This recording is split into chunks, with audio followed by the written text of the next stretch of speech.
Hello everyone, welcome to win the race. आज मैं आपको क्लास 7 चैप्टर 1 हिस्ट्री का कंटिन्यूएशन करूँगी। तो हम लोग ने लास्ट क्लास में देखा, अगर आपने वीडियो 1 देखा होगा तो उसमें कैसे जो है हिस्टोरियंस मैन्युस्क्रिप्ट्स को देखते थे, उनको एनालिसिस करते थे। किसी के हैंड राइटिंग डेंस होती थी, किसी के हैंड राइटिंग काफ़ी क्लियर होती थी। तो उससे जो है वो जितने भी सारे सोर्सेस थे उससे वो पता करते थे कि how the history would be, या उस ज़माने में क्या हुआ करता था, या उस ज़माने में कौन से राजा ने क्या रूल किया, इस तरीके से। तो मैन्युस्क्रिप्ट्स या कुछ भी रिटन डॉक्यूमेंट्स होते थे, उनसे ये लोग जो है उस ज़माने के बारे में पता करते थे।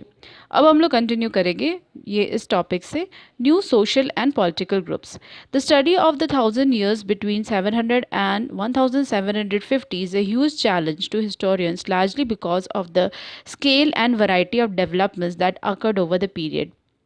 तो 700 टू 1750 के टाइम में जो हिस्टोरियंस जो थे उनके लिए एक बहुत ही चैलेंज का समय रहा, क्योंकि बहुत ज़्यादा डेवलपमेंट 700 से 1750 तक में हो गया था। बहुत ज़्यादा डेवलपमेंट हो गए थे, ठीक है। At different moments in this period new technologies made the appearance. Her time में, हर मोमेंट में नए नए टेक्नोलॉजीज आ गए थे। लाइक द पर्शियन व्हील, जैसे कि Persian wheel in irrigation, the spinning wheel in weaving, and firearms in combat. तो जैसे कि पर्शियन व्हील जो है इरिगेशन के लिए इस्तेमाल होने लगा, जैसे कि पर्शियन व्हील इरिगेशन के इस्तेमाल में थी। पर्शियन व्हील बनाया गया था। पहले जो है इरिगेशन सब हाथ से किया करते थे। जैसे कहीं पर भी पानी का स्रोत होगा वहाँ से पानी निकाल करके अपनी खेती खेती जो भी कुछ करते थे, वेजिटेबल्स उगाते थे या किसी भी चीज़ की खेती करते थे, उसको सिंचाई करते थे। तो पर्शियन व्हील जो है लोगों ने इन्वेंट किया, और पर्शियन व्हील काफ़ी अच्छी तरीके से हेल्प करने लगी इरिगेशन में, काफ़ी ईजी बन गया। The spinning wheel in weaving, weaving में जो चरखा आपने देखा होगा गांधी जी के साथ, गांधी जी अक्सर उसमें काम किया करते थे।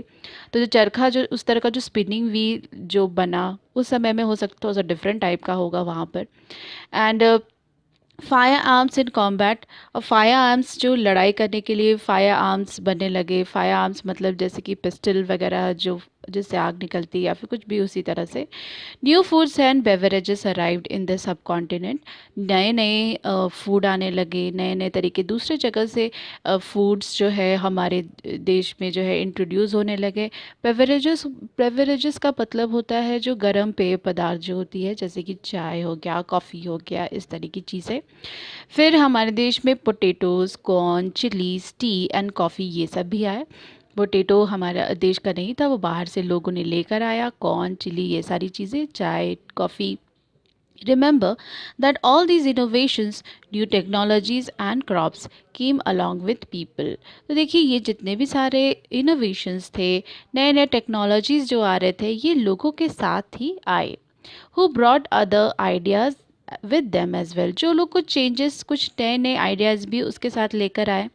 As a result this was a period of economic, political, social and cultural changes. तो ये जो टाइम था, एक टाइम पीरियड था, इसमें थोड़ा इकोनॉमिक, पॉलिटिकल और सोशल कल्चरल चेंजेस टोटली हो रहा था। You will learn about some of these changes in chapter 5, 6 and 7. आप इन सारे changes के बारे में chapter 5, 6 और 7 में पढ़ेंगे। This was also a period of great mobility. ये जो टाइम था ये बहुत ही अच्छा समय था। उस समय बहुत ज़्यादा लोग मोबाइल मोबिलिटी का मतलब मूवमेंट कर रहे थे। जिस जगह में वो लोग को ज़्यादा अच्छा लग रहा था, मान लीजिए किसी जगह में उनको लग रहा है कि उनकी सेटलमेंट अच्छी होगी, उनकी आय अच्छी बढ़ेगी, तो वो लोग उस जगह चले जा रहे थे। किसी को किसी जगह में लग रहा था कि नहीं, वहाँ का वेदर कंडीशन अच्छा नहीं, या फिर वो वहाँ सर्वाइव नहीं कर सकते, तो वो लोग अपने हिसाब से लोग चेंज कर रहे थे। हो सकता है कोई फॉरेस्ट में रहते हैं तो फॉरेस्ट ज्वेलर से वो लोग जाकर अर्बन एरियाज़ में रह रहे थे, इस तरह से। Groups of people travel long distances in search of opportunity. तो ग्रुप बाय ग्रुप जो है ना, ग्रुप में लोग बड़ी तादाद में जो है कभी काफ़ी लंबे लंबे डिस्टेंसेस ट्रैवल करते थे, और अपनी अपॉर्चुनिटी को, अपना किस्मत जो है वो फाइंड करते थे। The subcontinent held immense wealth and the possibility of for people to carve a fortune. तो जो सबकॉन्टिनेंट में बहुत ज़्यादा ही वेल्थ था और बहुत ज़्यादा पॉसिबिलिटी थी कि लोग अपने फॉर्च्यून को, लोग अपनी किस्मत को और अपने लक को यहाँ बनाएं। One group of people who became important in this period were the Rajputs, a name derived from Rajputra, the son of a ruler. तो सबसे बहुत ही इम्पॉर्टेंट पीरियड इस समय एक ग्रुप ऑफ पीपल था जो बहुत ही ज़्यादा इम्पॉर्टेंट माने गए। वो थे राजपूत, जिसका नाम जो है राजपुत्र से निकाला गया। राजपुत्र मतलब राजा का बेटा, son of a ruler. Okay, between the 8th and 14th centuries the term was applied more generally to a group of warriors. बाद में फिर 8 से 14 सेंचुरी तक ये जो नाम है वो एक वैरियर्स के ग्रुप को नाम दिया गया। वैरियर मतलब जो लड़ाई के मैदान में लड़ाई करते हैं, योद्धा जिसको बोलते हैं, उनको बाद में क्षत्रिय की कास्ट से बोला गया। ठीक है, द टर्म इंक्लूडेड, यहाँ पे देखिए ये जो है ये पर्शियन व्हील है। जैसे कि गांधी जी का चरखा था, ठीक है, वो तो बाद में आया। उस समय वीविंग के लिए सबसे पहले इस तरह का बड़ा सा जो है पर्शियन व्हील जो है इन्वेंट किया गया था, जिससे वीविंग जो है वो थ्रेड निकालने का जो वीविंग वाला जो होता है वो थोड़ा आसान हो गया। ठीक है, ये इसमें देखिए टेक्नोलॉजी हमेशा चेंज होती रहती है। पहले पर्शियन व्हील आई होगी, फिर चेंज करते करते करते करते चरखा या फिर बहुत सारे न्यू टेक्नोलॉजीज़ आने लगे। तो हमेशा जो है हर एरा में थोड़े मोड़े चेंजेस होने लगे। So the term included not just rulers and chieftain but also soldiers and commanders who served in the armies of different monarch all over the subcontinent. तो ये जो क्षत्रिय जो हम लोग ने नाम देखा, वो जो नाम था वो सिर्फ रूलर्स का नाम नहीं था, बल्कि किसी किसी रूलर्स और चिफ्टन का नाम नहीं था, बल्कि कोई सोल्जर्स, कोई कमांडर जो कि आर्मी को लीड करते हैं, या तो मोनार्क्स यूजुअली किंग को बोला जाता है कॉन्टिनेंट के, उसके नाम से बोला, उनके ग्रुप को ये नाम दिया गया। A chivalric code of conduct, extreme valor, and great sense of loyalty were the qualities attributed to Rajputs by the poets and bards. अब देखिए, राजपूत्स को एक बहुत ही अच्छे नाम से या फिर उनको ऐसा पहचाना जाता था कि वो लोग बहुत वीर है, एक्सट्रीम वेलर है। वेलर मतलब ग्रेट करेज बोलते हैं, है ना। वेलर का मतलब होता है great courage to face any danger, fine.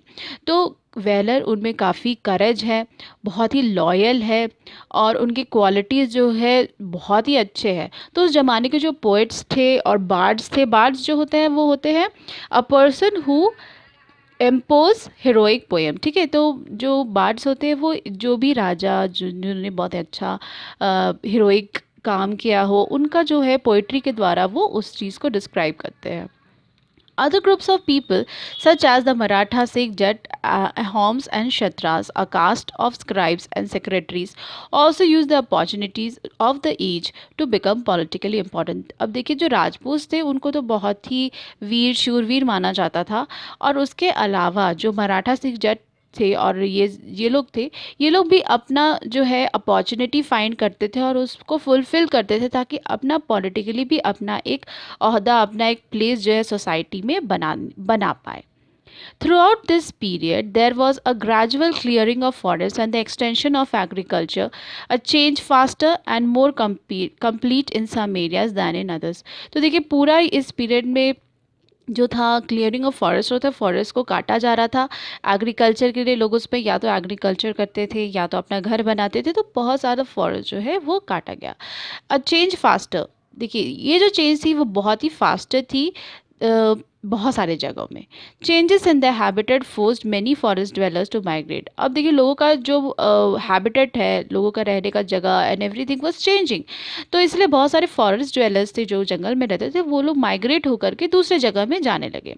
Others started tilling the land and became pageants. बहुत सारे लोग जो थे वो ज़मीन कोड़ करके उसमें फार्मिंग करने लगे और पेजेंट्स बन गए। These new pageants groups gradually began to be influenced by regional market, chieftain, priests, monasteries and temples. अब देखिए, जितने भी फार्मर्स थे वो अब खेती करने लगे, तो अब इसके बाद वहाँ लोग अपना सोसाइटी बनाने लगे। सोसाइटी में एक पुजारी हुआ, उन लोग का एक हेड हो गया, वहाँ का मार्केट होने लगा, तो इस तरीके से फिर वहाँ पर टेम्पल हो गया। तो एक सोसाइटी जो है वो धीरे धीरे बनने लगी। ठीक है, यहाँ पर देखिए वही एक ग्रेजुअली का मतलब होता है स्लोली एक सोसाइटी बनने लगी।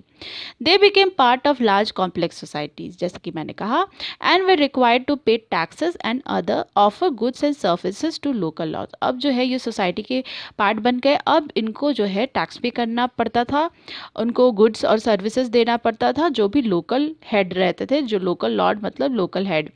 As a result significant economic and social differences emerged amongst peasants। अब देखिए इससे क्या होने लगा कि थोड़ा मोड़ा जो है डिफरेंसेस, लोगों के बीच में भेदभाव जो है वो भी पैदा होने लगा। अब हम लोग देखेंगे क्यों लोगों के बीच में डिफरेंसेस पैदा होने लगे, दोनों लोगों के बीच में भेदभाव होने लगा। सम possess more productive land, others kept cattle, and some combined artisan work with agricultural activity during the lean season. अब देखिए हो क्यों अंतर आने लगा, क्योंकि किसी किसी के पास ज़मीन थी तो वो क्या कर रहे थे, अपने लैंड में प्रोडक्शन कर रहे थे, मतलब कि खेती कर रहे थे। किन्हीं के पास ज़मीन नहीं थी, वो लोग कैटल रखते थे। कैटल मतलब वही गाय भैंस ये सारे चीज़, बकरियाँ, ये सारी चीज़ें एनिमल्स रखते थे।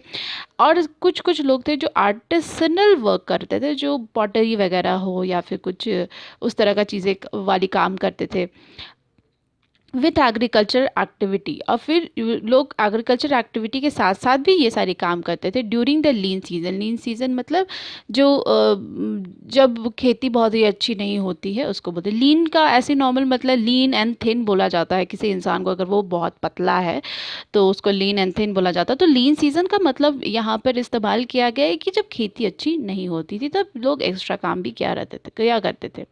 तो अलग अलग कैटेगरीज हो गई, लोगों में डिफ्रेंसिएशन हो गया कि वो ये काम करता है, वो काम करता है, कोई लोहार है, कोई खेती बाड़ी करता है, इस तरह का। ठीक है। As society became more differentiated, people were grouped into जातिस और subcaste and ranked on the basis of their background and their occupation। जैसे जैसे सोसाइटी में डिफ्रेंसिएशन आने लगा, लोग में अलग अलग लोग को लोगों को डिस्टिंग्विश करने लगे लोग। पीपल जो है अपने बैकग्राउंड, पीपल वे ग्रुप्ड इनटू जाति एंड सबकास्ट। तो लोगों को एक पर्टिकुलर जाति के नाम से जाना जाता था या सबकास्ट के नाम जाना जाता था। Ranked on the basis of background and the occupation. तो उनका क्या ऑक्यूपेशन था, वो क्या काम करते थे। लोहार है तो वो लोहार हो गया, या फिर कोई दूसरा है तो वो अलग अलग जितना भी कास्ट है उनके काम के अकॉर्डिंग ही उनका कास्ट का नाम जो है दे दिया गया। देखिए यहाँ पर ऑक्यूपेशन लिखा हुआ है, ठीक है। Ranks were not fix permanently. Rank, एक पर्टिकुलर रैंक जो है वो नहीं दी गई थी।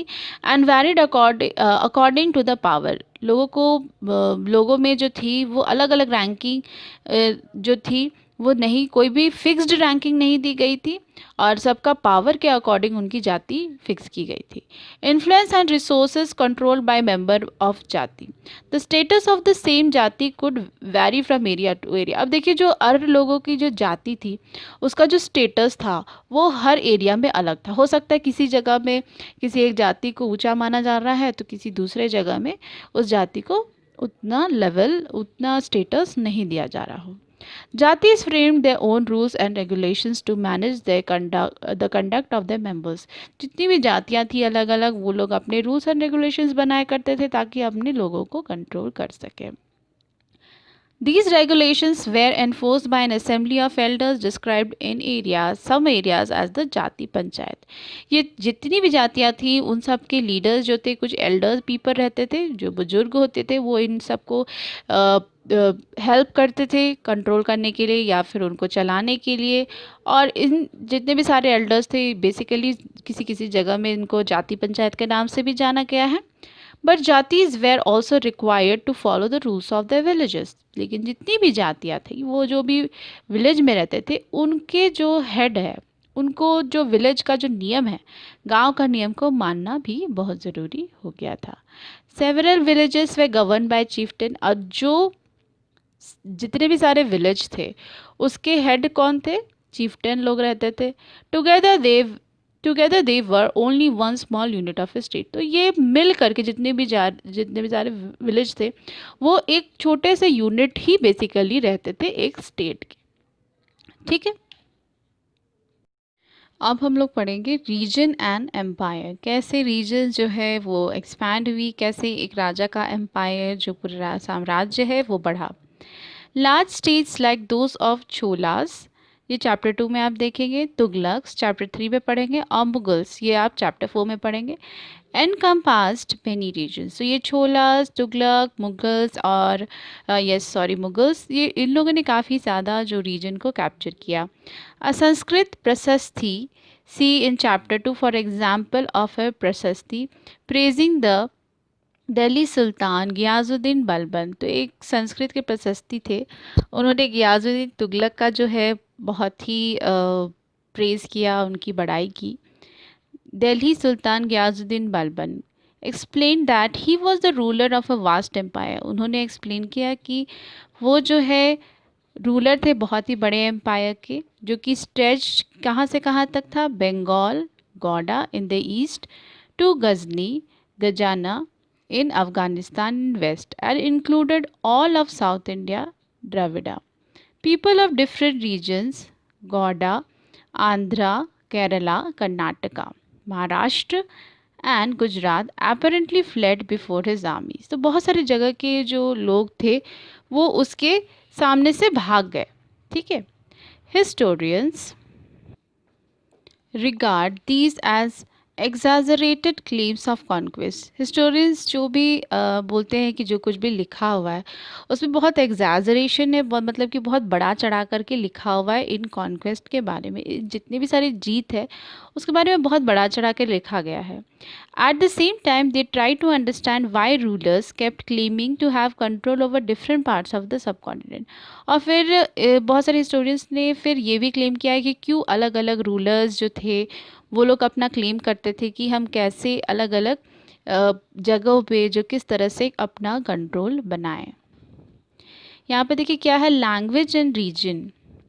इन 1318 the poet Amir Khusrau noted that there was a different language in every region of this land.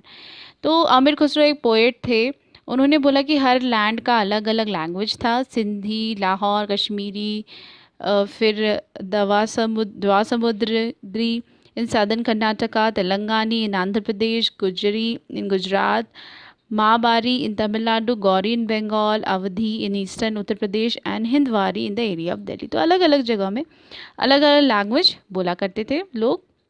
Amir Khusro went on to explain that in contrast to these languages there was Sanskrit which did not belong to any region. तो इसमें in contrast में संस्कृत ऐसा language था जो किसी एक particular reason का belong नहीं करता था। It was an old language and common people do not know it, only the Brahmins do. तो संस्कृत एक ऐसा लैंग्वेज था जो आम आदमी लोग नहीं जानते थे, जो ब्राह्मण्स थे उन्हीं को संस्कृत आती थी। Make a list of languages mentioned by Ahmed Khusro. Prepare another list of name of languages spoken today in the region. So this is not much important. By 700, many regions already possess distinct geographical dimensions.